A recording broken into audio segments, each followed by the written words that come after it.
Bem, galera, a nossa aula de hoje é sobre as primeiras civilizações. Essas civilizações são aquelas que se estabeleceram naquela região chamada Crescente Fértil, que sai basicamente ali, o chamado Vale do Nilo, passa ali por aquela região que pega a Palestina, a Fenícia, vai até a Mesopotâmia, um pouco abaixo que seria o Iraque hoje. Então, são essas civilizações da Mesopotâmia, o Egito, a Palestina, a Fenícia e a Pérsia, que são então o tema da aula de hoje. Ok? Bem, a grande questão é que é óbvio que falar sobre essas 5 civilizações, na verdade não são 5. Na Mesopotâmia são vários grupos que se estabeleceram lá. Os sumérios, os acádios, os amoritas, os assírios. Então são vários grupos. Então falar sobre essas civilizações é óbvio que é um tema relativamente complexo e levaria um certo tempo.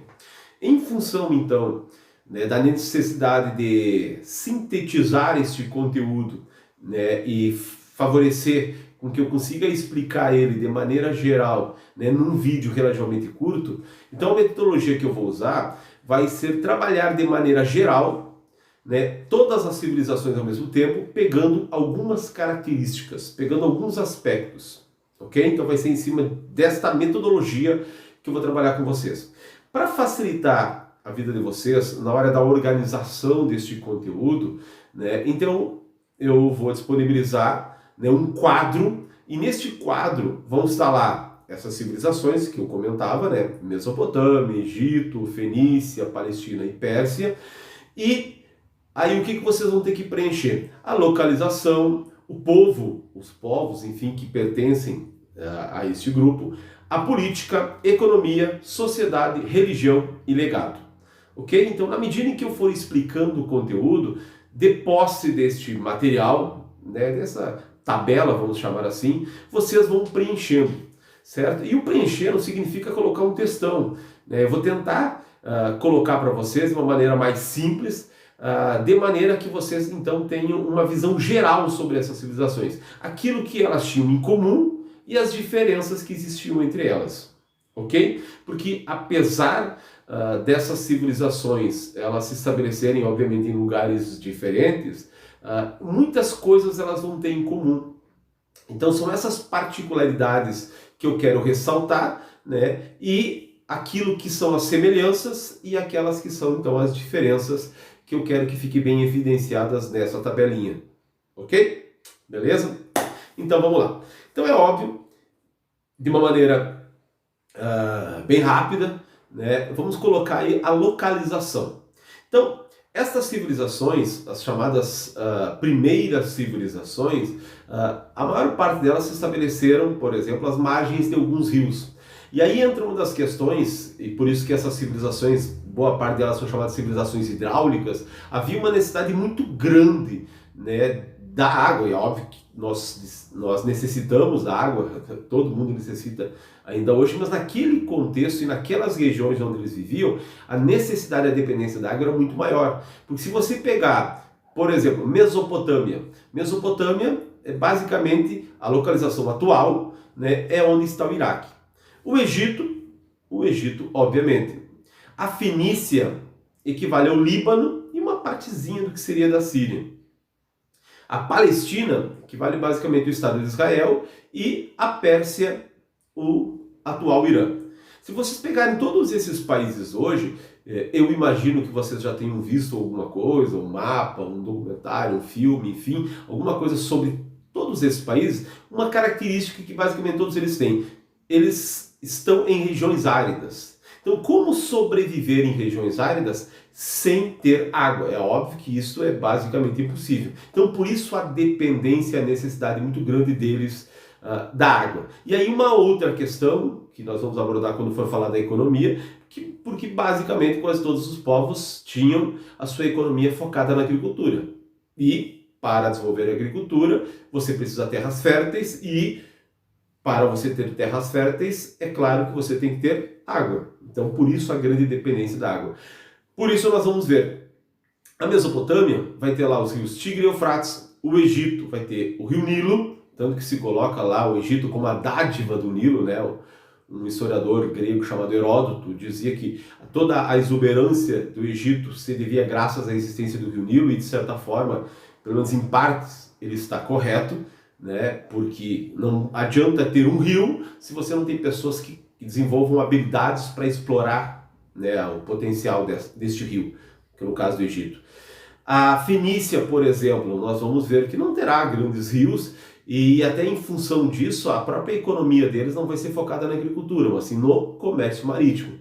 Até porque a posição geográfica deles colocou eles de frente para o mar Mediterrâneo. Então eles vão acabar se dedicando às atividades marítimas, principalmente no Mediterrâneo. Na Palestina nós vamos ter o Rio Jordão, e na Pérsia, né, até nós não teremos grandes rios, mas é óbvio que eles vão usar aquilo que eles tinham naquele contexto, e uma das grandes características dos persas é que inclusive eles vão montar um grande exército, e este exército vai acabar dominando todos esses outros povos que eu já falei até então. Então os persas vão construir um dos maiores impérios, e a construção desse império está diretamente vinculada, né, à tentativa de conquista de terras, de novas terras, e é óbvio, terras férteis, para que eles consigam, então, a sua alimentação. Ok? Então, lá no quadro, vocês já sabem que colocar lá no que diz respeito à localização atual. Com relação aos povos, no caso da Mesopotâmia, o termo meso é meio, potamos, tá? É rio, é terra entre os rios, terra entre os rios Tigre e Eufrates. Essa ela não vai ser uma região que vai ter um rei que vai controlar toda ela. Uma das grandes características da Mesopotâmia é justamente a existência de diferentes povos que basicamente vão se estabelecer a partir de uma série de cidades-estados. E em função disso, são vários povos que vão habitar aquela região. Alguns eu já citei, vou reforçar agora para que vocês consigam colocar aí na tabela. Então lá no povo, vocês vão colocar Sumério. Os Sumérios são considerados uma das primeiras civilizações, a partir dos Sumérios, inclusive, se tem um dos primeiros tipos de escrita, que é chamada escrita cuneiforme.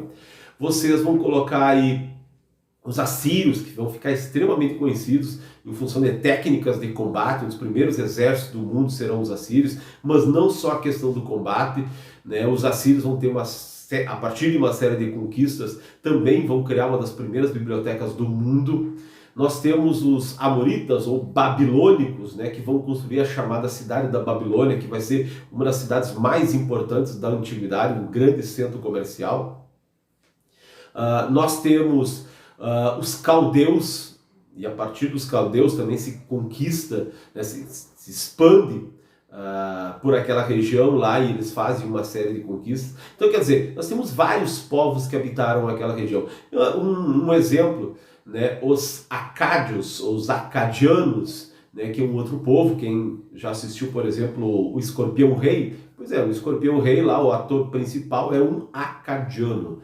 Certo? Então aquele filme, inclusive, ele trabalha esse contexto na Mesopotâmia e a disputa de diferentes povos pelo controle da região. Aí uma dica para a galera assistir. Ok? Aí é óbvio, no Egito nós vamos colocar os egípcios, na Fenícia, os fenícios, na Palestina, né? Aí o termo que vai aparecer são os hebreus ou judeus, que é a forma como os hebreus da antiguidade são chamados hoje. E lá na Pérsia, os persas. É claro que isso que eu estou colocando é de maneira generalizada, porque uma série de outros povos acabaram se estabelecendo também, né, nessas regiões. Por exemplo, os hebreus, durante uma parte da sua história, muitos deles migraram para o Egito. Então dizer que só egípcios viviam no Egito é claro que está errado. Então o que eu coloquei para vocês é uma generalização. Ok? Aí, um outro item que eu coloquei ali no quadro, que é a política. O que é política? Política está diretamente vinculada, e vamos de maneira muito simplificada, né, a como as pessoas se organizam no sentido de fazer as coisas funcionar dentro da sociedade. E aí entra a estrutura do Estado, né, que é aquilo que teoricamente foi criado para fazer a sociedade funcionar, mas esse Estado ele é administrado por alguém, né? Então essa estrutura ela é controlada por determinados grupos, e dependendo da forma como essa estrutura está montada, a relação entre quem está no poder e quem está fora dele é diferente, certo? Então, a política, nesse item aí, nós vamos colocar de maneira geral. Quem manda e como manda, certo? Por exemplo, na Mesopotâmia, então isso que eu vou falar vale para a Mesopotâmia, vale para o Egito e vale para a Pérsia. Havia uma grande característica nessas três regiões, que eles eram governados por reis. Então, no geral, se tentou, né, na Mesopotâmia, apesar de serem diferentes povos, eu comentei que houve uma série de conquistas, né, mas existiam reis. E uma das grandes características desses reis é que eles buscavam exercer ao mesmo tempo um papel político, mas também um papel religioso, porque eles se colocavam como deuses. Então, a grande característica da política da Mesopotâmia, do Egito e da Pérsia é que existiam as chamadas monarquias teocráticas. Monarquia porque tem o poder de um, mono-arcos, o poder de um. E teocrática, teo é Deus, crática também tem a ver com poder, ou tem a ver com governo. Então, é o governante que era reconhecido como um Deus. Por exemplo, o faraó, ele era considerado o filho de Ra, o filho do Deus Sol. Então, imaginem um governante que ele não era escolhido. Primeiro que, no geral, as monarquias, o poder é passado de pai para filho, quer dizer, são as chamadas monarquias hereditárias. A pessoa não é escolhida para ser rei. Ela conquista aquele lugar e depois, porque muitas vezes tem guerras para se chegar ao cargo de rei, e depois, né, o próximo rei é o filho do rei que estava antes. Certo? Então, mas a grande característica então é que esses reis, eles eram vistos como deuses. E aí você tenta imaginar, num contexto em todas essas civilizações, para todas essas civilizações, a religião vai ser extremamente fundamental. É ela que, de certa forma, vai regulamentar o dia a dia de cada um deles. Então, quero dizer, o rei ser visto como Deus é basicamente dizer que o rei tinha poder de vida e morte sobre as pessoas, já que, do ponto de vista religioso, é Deus, ou os deuses que dão a vida ao ser humano. Então entenderam o poder, a força que esses governantes vão ter? Ok? Então essa é uma das grandes características. Né? Se vocês pegarem, tem o filme 300, que é um filme extremamente legal, onde aparece um rei persa, que é o Xerxes. Ele, quando vai falar com Leônidas, ele justamente se coloca lá, né, perante o rei Leônidas, que era o rei de Esparta, como se ele fosse um deus vivo. Pois isto é a chamada monarquia teocrática. Ok? Então, isto vale para Mesopotâmia. Então, basicamente, todos os povos da região tinham reis que tentavam se colocar como deuses ou representantes de Deus na Terra. O Egito e lá na Pérsia. Certo? Aí, por exemplo, na Fenícia, algo que eu já comentava, a economia, que é o nosso próximo item da Fenícia, ela está diretamente vinculada ao comércio marítimo. Então, uma das grandes características da política fenícia era chamada talassocracia.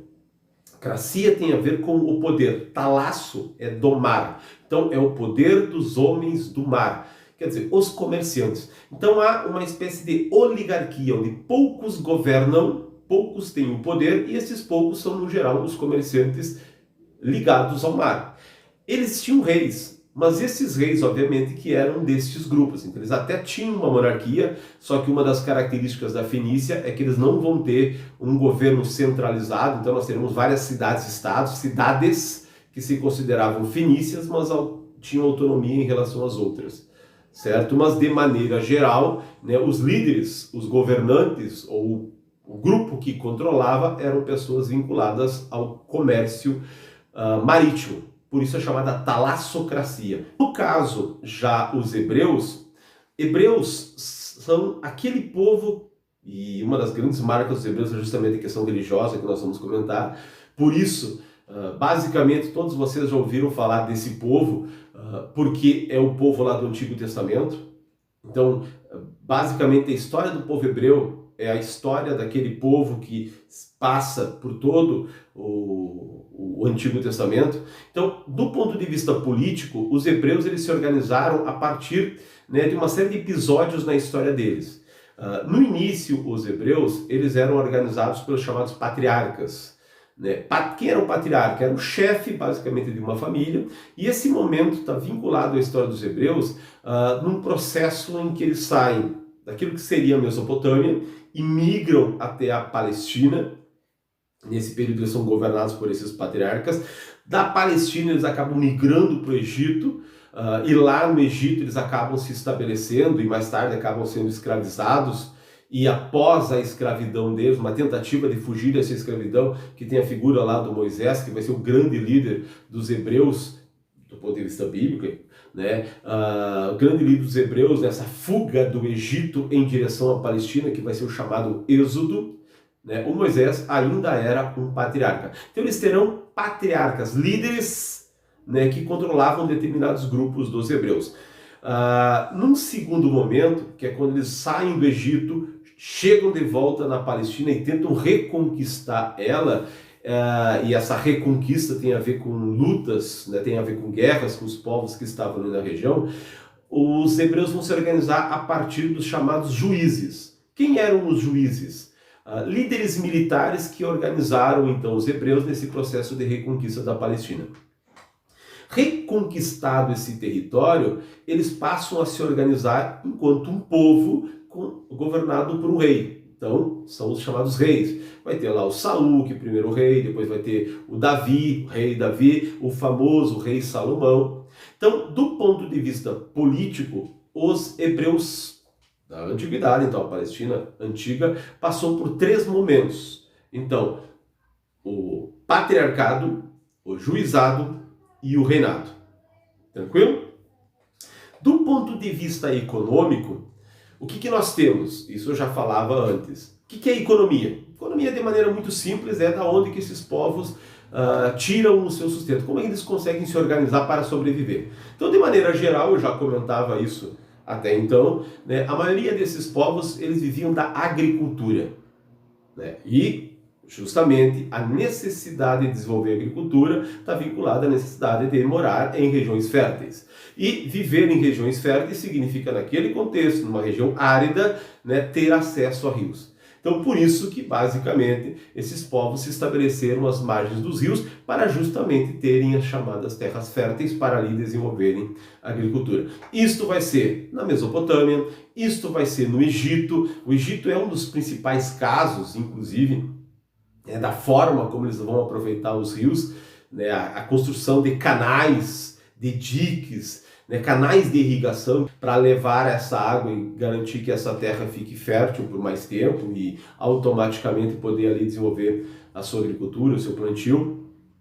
Né? Nós temos a agricultura sendo extremamente importante também para os hebreus, mas os hebreus têm um detalhe, e principalmente no início, lá no início deles, nesse momento lá no chamado patriarcado, em que eles migraram da Mesopotâmia para a Palestina, da Palestina para o Egito, depois volta. Basicamente a economia deles naquele contexto era focada no pastoreio, né? A questão da criação de cabras, por exemplo. Né? Por isso uma das expressões que do ponto de vista religioso aparece muitas vezes, a questão do pastor, né? O rebanho do Senhor. Então essas expressões elas estão vinculadas também, né, à prática econômica lá dos hebreus, enquanto eles basicamente eram nômades. Então vai ser o pastoreio. A partir do momento em que eles se fixam, né, e aí reconquistam a Palestina, a questão lá que cria-se o reino dos hebreus, a agricultura vai passar a ser, né, uma das atividades econômicas importantes. Os persas, né, já colocava antes também, os persas também terão a agricultura como importante, mas a questão do comércio, até porque na medida em que eles conquistam uma vasta região, quer dizer, toda a Mesopotâmia, a Palestina, a Fenícia, o território do Egito, todas essas regiões foram conquistadas pelos persas, eles constroem uma série de estradas para poder ter acesso e controlar melhor essas regiões que tinham sido dominadas por eles. E aí estabelece uma série de rotas comerciais. Então o comércio também vai ser extremamente importante para os persas. Então, se vocês notaram, se vocês estão colocando no quadro, então você coloca lá, na Mesopotâmia, no Egito, na Palestina e lá na Pérsia, vocês colocaram agricultura como um dos setores da economia aí, para alguns o mais importante. Ficou em aberto a Fenícia. Como também já colocava antes, A Fenícia, por não ter grandes, uma pequena faixa de terra, né, que seria o Líbano, basicamente hoje, as margens do Mediterrâneo. Não tinha muita terra fértil.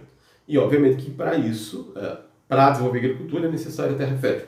Então, em função da localização geográfica deles, eles acabaram se dedicando ao comércio marítimo. Então os fenícios foram os grandes navegadores da antiguidade. Basicamente os outros povos que vieram depois, eles partem, né, do conhecimento desenvolvido pelos fenícios no setor da navegação. Os fenícios, eles basicamente controlaram quase todas as margens. Se você pegar o mapa, né, o mar Mediterrâneo, aquele mar de meio terrâneo de terras, que fica entre as terras, que fica entre a Europa ao norte e a África ao sul, né, e a leste, dá para dizer inclusive Ásia. Então, esta região banhada pelo Mediterrâneo basicamente foi controlada pelos fenícios, em que eles estabeleceram uma série de cidades. E aí eu dizia antes que os fenícios não tinham um reino centralizado, um poder só nas mãos do rei, mas tinham cidades e estados que se identificavam enquanto fenícios pela questão cultural, pela questão da língua, né? Mas justamente como os fenícios conquistaram várias regiões, automaticamente se estabeleceram, né, em todos esses pontos. E aí eu destaco inclusive 2 lugares que mais adiante a gente vai comentar, não necessariamente nesta aula, mas em outras aulas, que é no norte da África, em que os fenícios fundam um importante centro comercial, que é Cartago, que mais adiante, quando formos falar de Roma, vai ter o grande embate dos cartagineses contra os romanos, e lá na Península Ibérica, né, o que seria parte da Espanha, onde os fenícios também vão desenvolver uma colônia que, de certa forma, vai estar vinculada aos cartagineses. Então, o Mediterrâneo era o foco dos fenícios e eles estabeleceram, então, uma série de pontos comerciais. E para chegar em todos esses pontos, eles desenvolveram toda uma tecnologia de navegação. Então, as principais rotas marítimas, o desenvolvimento de navios que fossem extremamente ágeis, que serão as chamadas galeras. Quer dizer, aquela expressão que a gente usa, que no geral começa a me falar, e aí galera? Pois é, galera era o termo dado aos navios fenícios. Quer dizer, aqueles navios que vocês já viram, um monte de gente lá remando. Quer dizer, obviamente que no Mediterrâneo não tem tanto vento. Naquela época não tinha motor, então era barco a vela.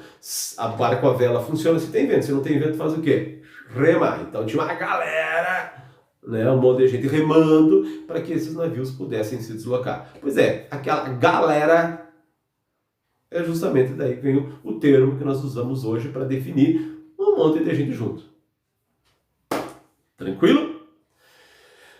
Seguindo, o próximo item é sociedade. Quando a gente fala em sociedade, quer dizer, como ela está estruturada, os grupos que fazem parte, né? Mas o que eu quero colocar para vocês aqui não é necessariamente quais são os grupos que compõem cada uma dessas sociedades, dos povos da Mesopotâmia, do Egito, enfim, etc.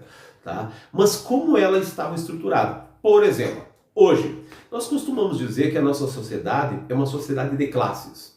O que significa isto? Quer dizer, nós temos classes sociais diferentes. Hoje se define a classe A, B, C, D e E, por exemplo. E o que define com que eu esteja honesto naquela classe? Grana. Uma tabela, classe A de tanto a tanto, B, lá, lá. Enfim. Então, eu que nasci, por exemplo, na classe E, eu posso chegar à classe A? Hoje posso. Quer dizer, o que me impede? Aqui. Agora, se eu ganhar essa grana, eu posso subir. Da mesma forma, eu estou lá na classe A, sou milionário, fali e fui lá para a letra E. Quer dizer, há uma possibilidade de mobilidade, de sair de uma classe para outra. Então, essa é uma das grandes características da forma como a nossa sociedade está desenvolvida hoje. É claro que não é tão simples esta mobilidade social, mas ela existe e não há nenhuma legislação que impeça, né, a mudança de classe social. Ok? Isso é hoje. Só que na antiguidade não era assim. Basicamente, quase todos esses povos da antiguidade, eles tinham sociedades extremamente rígidas, em que tua posição social basicamente era definida pelo nascimento. Quer dizer, se eu nasci nesse grupo, que é óbvio que eles tinham grupos, que a gente pode chamar classes, castas, enfim, mas eles tinham grupos, né? Esses grupos, no geral, estavam vinculados para as atividades econômicas, né, deles. Então nós vamos ter, vão ter o comerciante, vai ter o artesão, vão ter o escravo, e na antiguidade a escravidão era extremamente utilizada, né, já falaremos sobre isso inclusive, certo? Nós teremos uma nobreza, e é dessa nobreza que saem os reis, nós teremos os sacerdotes. Então, no geral, no topo dessas sociedades antigas, nós temos a figura do rei. Abaixo nós vamos ter lá os sacerdotes, nós vamos ter o resto da nobreza, os altos funcionários, nós teremos os soldados, enfim, até chegar lá no escravo. Então é óbvio que existiam grupos diferentes. Agora, quando eu digo que eram sociedades rígidas, extremamente hierarquizadas, é porque se coloca justamente quem está no topo, no geral, ficará no topo. Então, uma das grandes características é aquilo que nós chamamos de sociedade estamental. Uma sociedade estamental é aquela que é dividida em grupos, mas em que a mudança de um grupo para outro é basicamente inexistente. Então, quero dizer, numa sociedade estamental, se eu nasci pobre, se eu nasci num determinado grupo social, eu não posso mudar. Quer dizer, é a tradição. Não há necessariamente uma lei que diga isso, mas a tradição coloca que eu serei sempre reconhecido dentro daquele grupo e jamais poderei ser do outro. Um dos grandes exemplos, né, que talvez de algo parecido, que vocês já tenham ouvido falar, é o antigo sistema de castas da Índia, em que você nasceu numa determinada casta e o resto da vida você era identificado desta forma. Quer dizer, por mais que eu fosse daquela casta e era pobre, por exemplo, e eu fiquei milionário em função de alguma questão, independente da questão da grana, eu serei sempre reconhecido por pertencer àquele grupo. E os demais grupos não me tratarão diferente pela minha questão financeira. Entenderam a diferença? Então, uma das grandes características da sociedade da antiguidade é que as sociedades eram hierarquizadas e eram estamentais, em que a possibilidade de ascensão social era basicamente inexistente. Então vocês vão colocar, de maneira bem simples, lá na Mesopotâmia, sociedade estamental; lá no Egito, sociedade estamental; lá na Fenícia, você vai colocar, né, tinha, de certa forma, uma sociedade estamental altamente hierarquizada. É claro que a questão do comércio às vezes possibilitava a ascensão social de alguém, mas isso era extremamente difícil, isso era extremamente complicado acontecer. Tá? Nos hebreus, da mesma forma, nós teremos uma sociedade extremamente hierarquizada, né? Inclusive do ponto de vista bem tradicional, do ponto de vista inclusive religioso, né? Então podem colocar aí uma sociedade hierarquizada, não chega a ser tão estamental, mas era rigidamente hierarquizada. E na sociedade persa também a questão da sociedade estamental. Beleza? Seguindo para o próximo item, que é religião. Pois é, o que é religião? Bom, religião é a forma como você se conecta com o divino. Tá? Religare, ligação do ser humano com o divino. Só que quando a gente fala em religião, nós já estamos falando, na verdade, de uma estrutura, de uma organização que está por trás, que inclusive define quem são os deuses ou o Deus, enfim, como que você deve proceder diante desse Deus. Quer dizer, há um conjunto de regras, há uma doutrina quando a gente fala na questão religiosa. Certo? Então uma coisa, por exemplo, é eu ter uma crença, eu tenho a fé em Deus; outra coisa é eu ter uma religião. A minha crença, ela pode ser individual, a religião é coletiva. Tá? Então o que eu estou trabalhando aqui é o que interessa do ponto de vista coletivo. Então, de maneira geral, a gente vai dizer, lá na Mesopotâmia, eles eram politeístas. Então essa é uma das principais características da maior parte dos povos da antiguidade. Eles acreditavam em vários deuses. Isso é politeísmo. Ok? No Egito, da mesma forma, eles eram politeístas, certo? Aí tem uma das coisas que muitas vezes aparece, que a religião egípcia era antropozoomórfica. Significa o quê? significa que os deuses egípcios, ou a representação dos deuses egípcios, no geral, seguiam um certo padrão. Eles tinham uma cabeça de animal e um corpo humano. Por isso, antropo, homem, zoo, animal, mórfica, forma. Ok? Para vocês entenderem isso, tem um filme bem legal até para vocês assistirem, que é o chamado Deuses do Egito. Lá aparece muito essa questão da transformação dos deuses em animais, enfim. Ok? Os fenícios também, eles eram politeístas. Então, quer dizer, também acreditavam em vários deuses. Agora, um detalhe. Os hebreus. Os hebreus, eles justamente, essa é um dos grandes legados culturais, que nós já vamos falar sobre isso dos hebreus, é a sua religião. Porque eles acreditavam na existência de somente um Deus. Quer dizer, eles eram monoteístas. Então, a crença em um único Deus, inclusive, é uma das grandes marcas da história do povo hebreu. Quer dizer, eles sofreram, eles migraram muito ao longo da sua história, foram perseguidos ao longo da sua história, mas independente do lugar onde eles estivessem no mundo, a fé, de certa forma, unia eles. E esta fé estava vinculada justamente à existência de um só Deus, que está na origem do judaísmo. E mais adiante, justamente essa crença em um só Deus, do judaísmo, acaba influenciando a criação de outras religiões. Por exemplo, o cristianismo, a maior religião hoje, e uma outra, que é a segunda maior religião, que é o islamismo, que também serão religiões monoteístas. Já os persas, eles têm aquilo que nós chamamos de uma religião dualista. Lá na Pérsia, inclusive, se criou uma religião chamada zoroatrismo. E ali se partia do princípio que existiam duas forças, as forças do bem e as forças do mal. A força do bem representada pelo deus Hormuz, as forças do mal representadas lá pelo deus Arimã. Então, essa crença na existência de dois deuses e de que tudo o que acontecia na nossa vida era baseada nessa eterna luta entre o bem e o mal. Tá? Então, os persas eram dualistas. Ok? Com relação ao último item, esse quadro, enfim, que é para vocês estarem preenchendo, nós temos o legado. O que é o legado?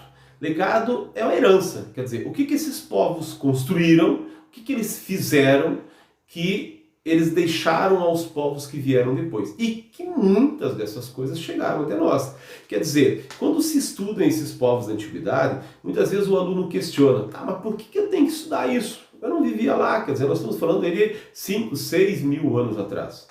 Acontece que tudo que nós temos hoje é resultado de um conjunto de coisas que foram criadas ao longo do tempo.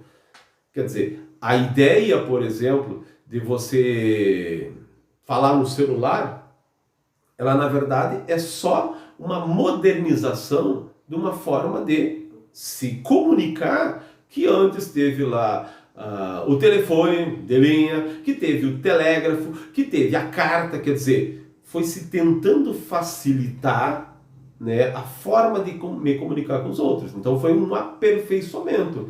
Mas a origem dessa tentativa de se comunicar, que é o exemplo que eu estou colocando, isso ela é extremamente antiga. Quer dizer, a escrita, quando surgiu, e lá os povos da Mesopotâmia vão ter escrita cuneiforme, o Egito vai ter o hieroglífico, os fenícios vão construir uns primeiros, e esse é um dos grandes legados dele, que é o chamado alfabeto fonético. Quer dizer, a forma de se comunicar, ela foi evoluindo ao longo do tempo, foi se transformando ao longo do tempo.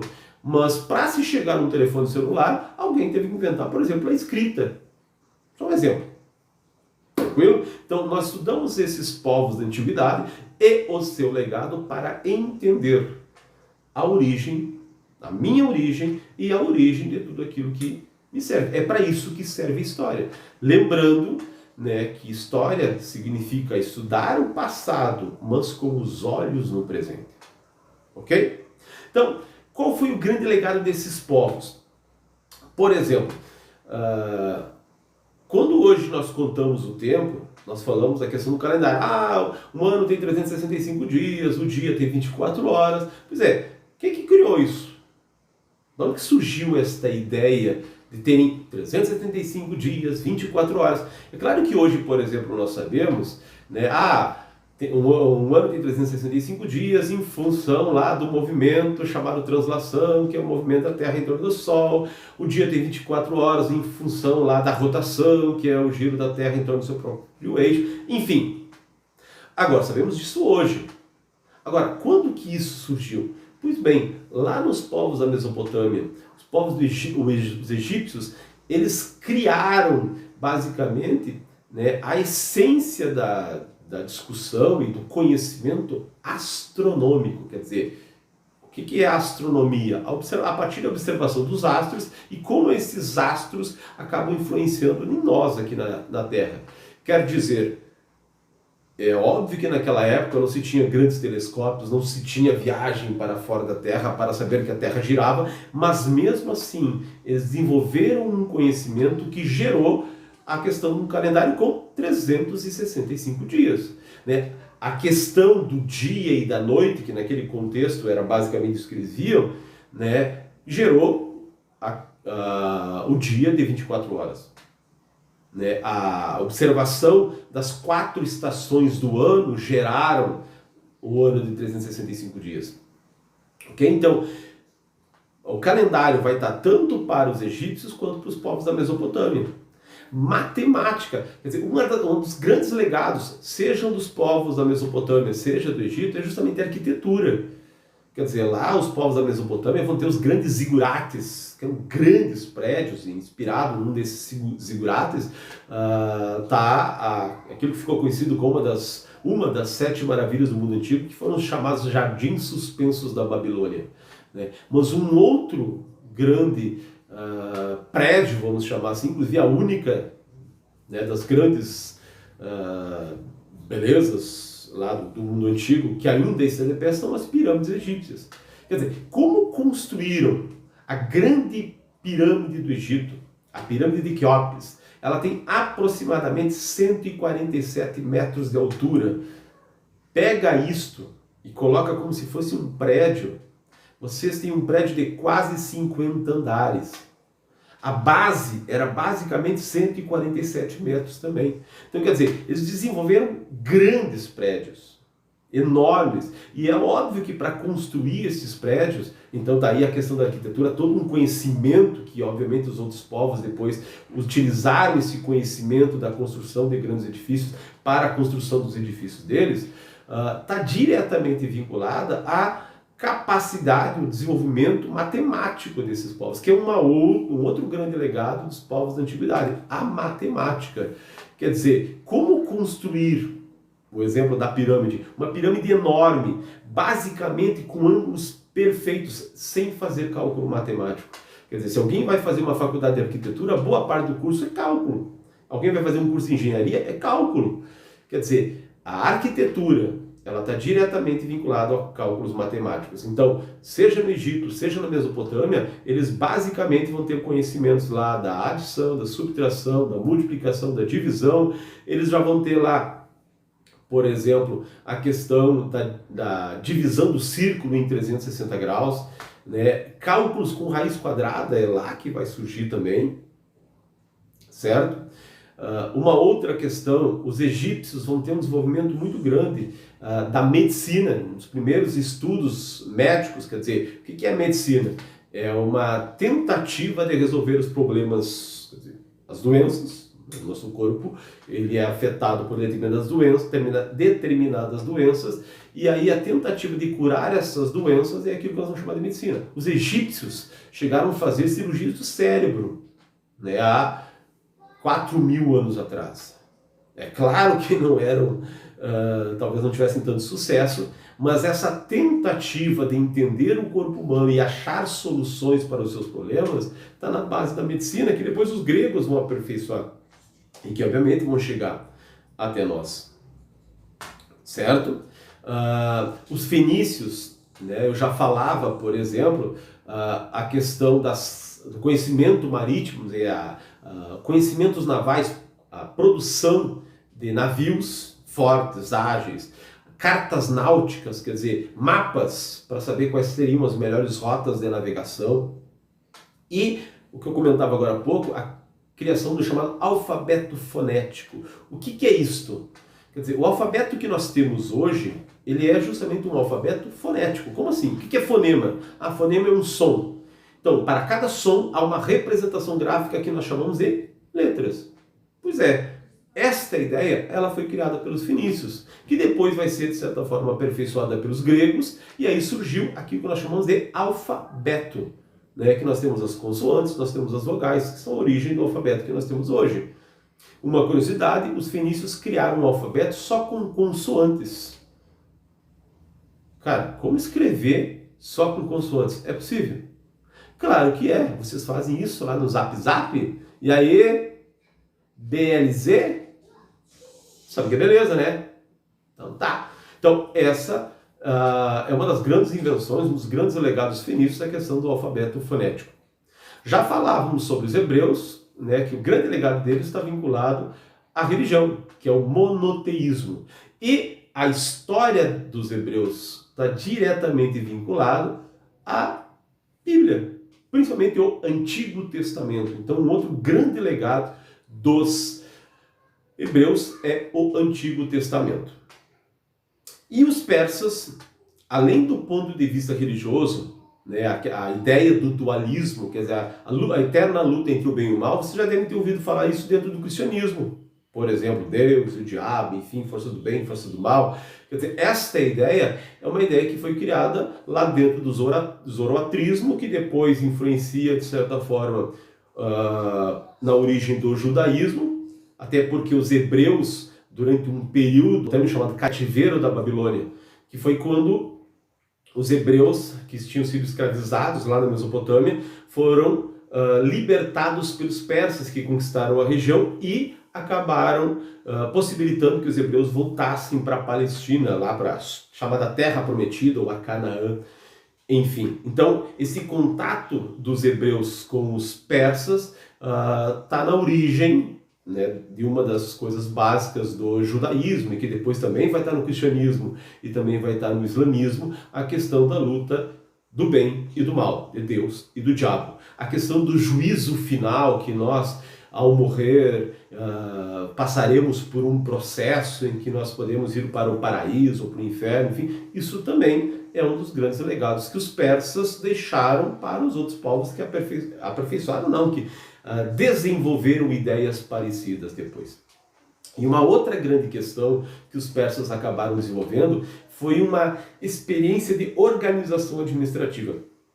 Como eu disse para vocês, os persas, eles conquistaram um vasto território. E na medida em que eles conquistaram esses territórios, eles organizaram uma estrutura justamente para poder administrar todos esses territórios. Quero dizer, a Pérsia antiga era no Irã, mas eles conquistaram terras que vão até o Líbano, que até o Egito. Como controlar tudo isso? Então, teve um rei que acaba dividindo todo esse território, parte do território, naquilo que hoje nós poderíamos, não era exatamente isso, como se fossem estados, que na época eram as chamadas satrápias. Para cada satrápia, ele colocou uma pessoa de confiança, que eram os sátrapas.